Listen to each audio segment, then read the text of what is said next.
Sultan Murad II ini ada tradisi dia yang sangat bagus gitu.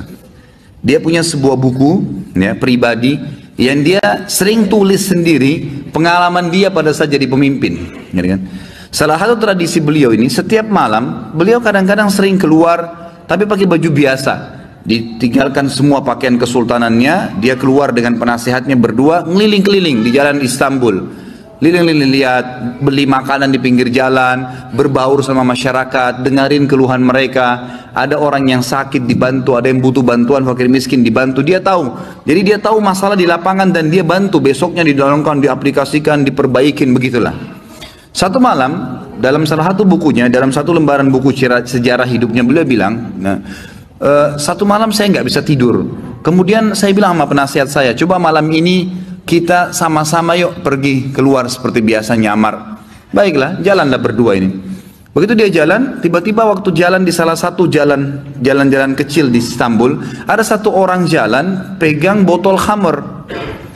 Pas depan Sultan Murad, subhanallah, dengan hikmah Allah kepleset orang itu, jatuh, kendi khamrnya pecah, mati tiba-tiba. Di tempat mati orang itu. Waktu mati, biasanya kalau ada orang seperti ini jatuh tiba-tiba, umumnya kan banyak orang yang datang melihat ada apa keadaannya. Waktu itu Sultan Murad tiba-tiba datang dengan penasihatnya, lihat, diperiksa, sudah meninggal orang, diperiksa urat nadi lehernya tidak, udah mati orang ini.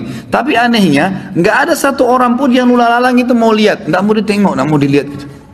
Langsung kata Sultan Murad, wahai muslimin, ini ada orang mati, gitu kan? Nggak ada yang nyaut. Dua kali, wahai muslimin, ini orang muslim, oh ini orang mati, nggak ada yang nyaut.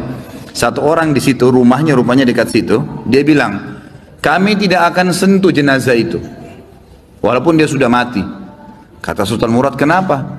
Dia bilang, tidak anda lihat, dia pegang khamar, orang ini fasik, ahli maksiat, setiap malam zina, setiap malam mabuk. Kami nggak mau sentuh jenazahnya, kami nggak mau. Kata Sultan Murad, tapi kan dia dari kaum muslimin. Kalau kalian tidak mau mengurus jenazahnya, tunjukkan saya di mana rumahnya, biar saya yang bawa ke rumahnya. Ada beberapa orang, ringkas cerita, membantu Sultan Murad datang ke rumahnya. Diketok pintu, dibuka, istrinya lihat suaminya meninggal, nangis. Seperti umumnya biasa wanita, menangis, kemudian masuklah. Yang lain ini orang-orang yang tadi nunjukin rumah itu sudah pulang semua. Tinggal Sultan Murad sama penasehatnya. Duduk depan jenazah ini, istrinya nangis. Kata Sultan Murad, saya mau tanya, kenapa waktu tadi suami kamu jatuh, mati ini, nggak ada yang mau lihat jenazahnya, dan tersebar isu di tengah-tengah masyarakat tadi, mereka nggak mau sentuh ini karena dianggap suami kamu ini fasik, setiap hari zina, setiap hari mabuk. Sultan Murad kaget waktu istrinya tiba-tiba berhenti nangis, langsung dia bilang, saya udah tahu orang akan nilai begitu suami saya, tapi perlu anda tahu, suami saya ini bukan pezina, bukan orang mabuk.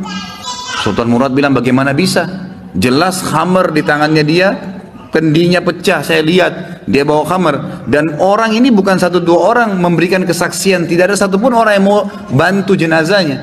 Dia bilang, iya, saya perlu berikan kepada anda kesaksian. Kata istrinya, suami saya ini orang sangat saleh, luar biasa ibadahnya kepada Allah, pada saya dan anak-anak baik, dan dia juga sangat dekat hubungannya dengan Allah. Sholat malamnya nggak ketinggal, kalau siang hari puasa, sedekahnya bagus. Tambah kaget Sultan Murad, bagaimana ceritanya? Dia bilang, suami saya ini punya satu usaha di tengah-tengah kota sini. Setiap hari hasil bisnisnya dia dibagi 3 keuntungannya. Sepertiga dibawa pulang ke rumah untuk saya pakai makan dan minum untuk anak-anak saya. Sepertiga lagi, sepertiga keuntungan diberikan botol khamr, berikan minuman keras. Dia bawa pulang ke rumah, dibuang di WC. Dia nggak minum, dibuang di WC. Terus dia bilang apa depan saya, kata istrinya, itu yang berikan kesaksian. Setelah dia buang, dia bilang, segala puji bagi Allah, minimal membuat saya ya mengurangi orang muslim yang mabuk hari ini. Terus sepertiga lagi yang tersisa, dia datangi tempat perzinahan, lalu dia bilang sama yang punya tempat perzinahan, ini berapa orang wanita di sini pezina? 10 orang. Berapa bayarannya kalau perempuan satu malam sampai besok pagi dibayar?